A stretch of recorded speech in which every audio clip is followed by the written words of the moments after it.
Good morning, children. Now, today we come to the next part of this lesson, and that is acquired and inherited traits. Now, children, so far we have seen that evolution takes place in different ways. The first way was natural selection, wherein reproduction took place, and this reproduction led to variation. Here the variation was a change in the color from red to green in case of beetles, and that green color gave it a survival advantage. Is that clear? Then we also saw that genetic drift took place. That genetic drift can direct evolution, wherein there is reproduction. Because of reproduction, there are variations, there are changes, but here the change in color is from red beetles to blue beetles. These blue beetles, which were formed, happened to survive accidentally because an elephant stamped on the red beetle population. So the blue beetles were able to multiply and their numbers increased. So here the blue color actually did not give it a survival advantage. Here evolution took place just by accident. Is that clear? And then in the third example, we saw that there were red beetles which were bigger in size, they had more weight, and then that particular bush got infested with a disease. So then the leaves fell off, the beetles did not get sufficient amount of food, so their weight decreased. Now if the weight of the beetle is reduced because of starvation, remember in this case, there is no change in the DNA of the germ cells. No change takes place in the DNA of the germ cells. Because once the disease disappeared, those beetles we have seen again got enough of leaves to feed on, and then their weight increased. So here there was no change in the DNA of the germ cells of the beetles. Therefore, the low weight is not a trait that is inherited by the progeny of starving beetles, remember. So even if some generations of the beetle had low weight because of starvation, remember it is not an example of evolution, since the change is not inherited over generations. So only at that time that change took place from larger beetles that were heavier to smaller beetles which were light because of starvation, because there were no leaves for them to feed on. But the minute the disease disappeared, then those small tiny beetles started getting enough of food, their weight increased. So here in this case, there was no change in the reproductive tissue. Is that clear to everyone? So it is not an example of evolution, since the change is not inherited over generations. So remember, a change in the non-reproductive tissue cannot be passed on to the DNA of the germ cells.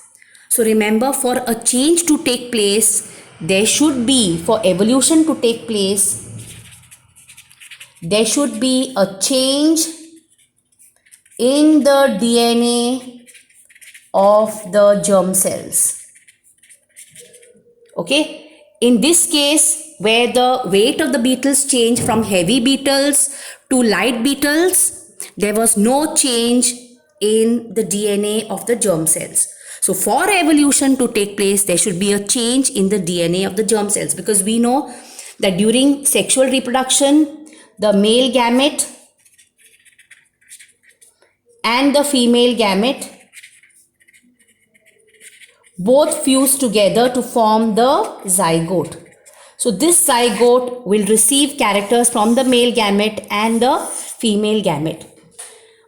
So remember that it is these germ cells which have nucleus. In the nucleus there are chromosomes. In the chromosomes there are genes, and these genes are inherited by the zygote. They receive characters from both the male and the female. So only when there is a change in the DNA of the germ cells, only then evolution can take place. Is that clear to everyone? A change in the non-reproductive tissue cannot be passed on to the DNA of the germ cells. Now, to understand this, let us just take a very simple example. Now, let us say that we have, say, two parents, and at birth, both these parents had, say, black hair. Say we have a mother with black hair and we have a father with black hair. And then as they grow into adults, say at a particular stage in their life, they decide to color their hair. And the mother makes her hair, say, gold or blonde. And the father changes his hair color to brown, let's say.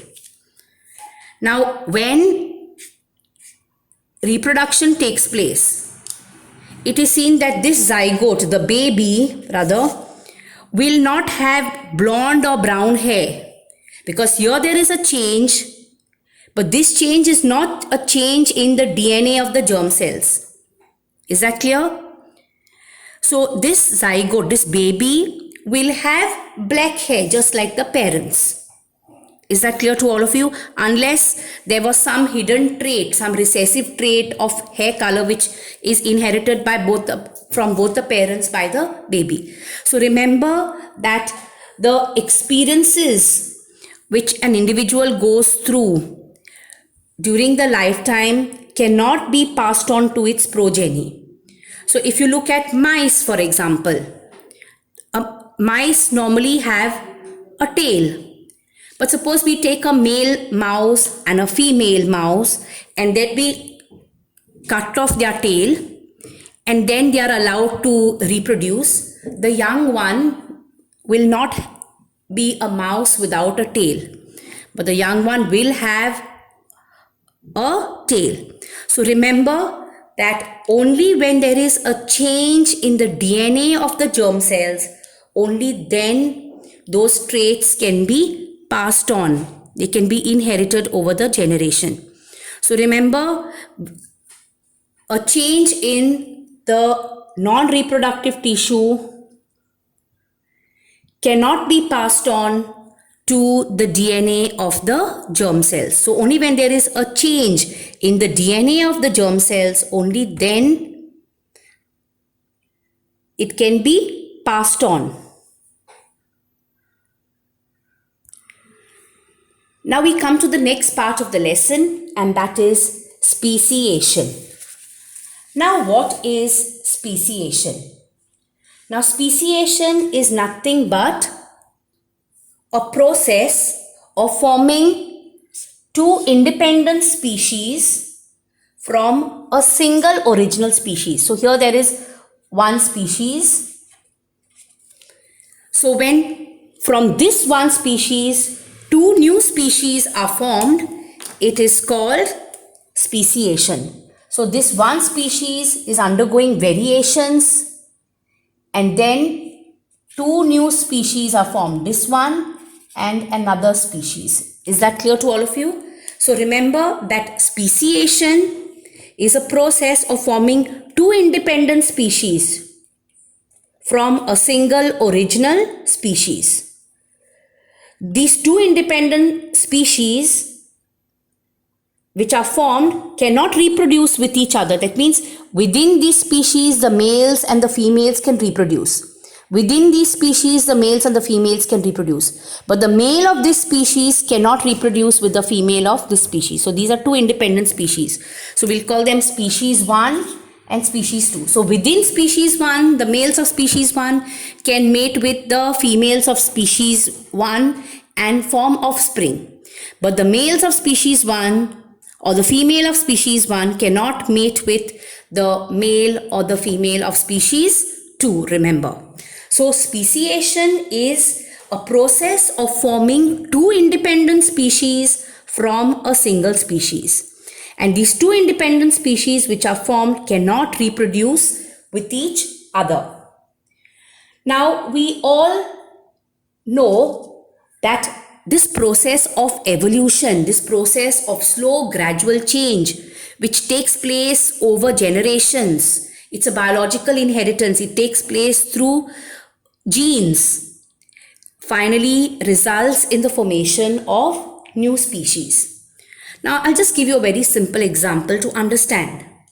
Now we have seen the example of beetles. Okay. So to understand this speciation, let us go back to the example of beetles. Now if you look at these beetles, let us say that we have here two bushes. Let us call this bush 1, which is in one particular area, and let us say that there is another bush 2 which is in another area. Okay.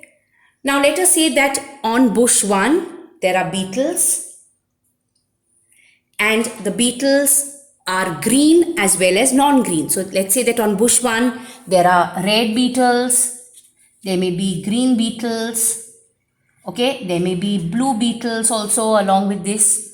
And let us say that same way on bush 2 also there are some red beetles, there are some green beetles, there are some blue beetles, let us say. So we have two bushes, bush 1 and bush 2, and both these bushes are isolated from each other. That means they are not close to each other, they are very far from each other. Now since this bush 1 is in one locality and bush 2 is in another locality very far from it, the beetles, let's say from locality 1, do not reach locality 2. So basically these beetles reproduce here only within this locality, and these beetles who are here reproduce here only within this locality. Now in both these bushes, remember, evolution will take place. And you know why evolution takes place. It takes place sometimes because of mutation. Suddenly there is a change in the gene sequence. Evolution can take place because of migration. Maybe some beetle which was somewhere close by comes to one of these bushes. Okay, so slowly changes are brought about. We know that evolution takes place by accident. That's genetic drift. Evolution can take place by natural selection. Okay, so we see that in this particular, in these two localities, let's say that in locality 1 there are too many crows, and in locality 2 there are less crows.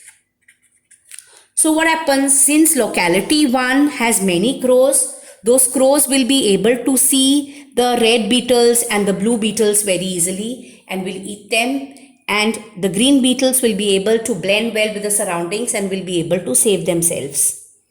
Okay, same way in locality 2 there are less crows. Since there are less crows, the number of red beetles will be more. Is that clear to all of you? And both these two localities are very far from each other, they remain isolated. So the beetles in locality 1 start reproducing with beetles from locality 1 only. Is that clear to you? And the beetles in locality 2 start reproducing with beetles in locality 2 only. Now remember that both these localities, both these bushes are isolated from each other, but in both these evolution is taking place. Okay, in locality 1 evolution is taking place, and in locality 2 also evolution is taking place. And after a long time, remember, it is suddenly seen that the beetles from locality 1, when you take and you bring a beetle from locality 2, okay, they cannot reproduce with each other. So this means that in due course of time, these beetles from both these populations have now become a new species. So what is a species basically? A species is a set of individuals. It's a group of individuals that can interbreed under natural condition. That means within a species, within that group of individuals, the males and the females can reproduce and give rise to young ones. But when you take after a long time a beetle from this particular bush and a beetle from this bush, a male and a female of each, and you bring them together, you will see that they cannot reproduce and give rise to young ones. That means now they already belong to two different species. Is that clear to everyone? Okay, so just remember that speciation is nothing but a process of forming two independent species, two new species from an existing one. And the independent species, these two independent species which are formed cannot reproduce with each other. So within this species 1, the males and the females can reproduce with each other. Within species 2, the males and the females can reproduce with each other. But a male from species 1 cannot reproduce with a female from species 1. Or a female from species 1 cannot reproduce with a male from species 1. Okay, so this is the example. So remember, there are two bushes. Both bushes have red, green and blue beetles. But both these bushes, both these are in two different localities. So there is no contact between this beetle and this beetle. To begin with, they all belong to the same species. Now in this locality, first one, there are more crows. So since there are more crows, the population of red beetles is less. In the second locality, there are less crows. So here the population of red beetles is little more than this. Is that clear? Then in both these localities, evolution is taking place in this locality 1 and evolution is taking place in locality 2. Did you follow? So why evolution takes place? Because of different reasons, you know. Natural selection, genetic drift, migration, mutation. Okay.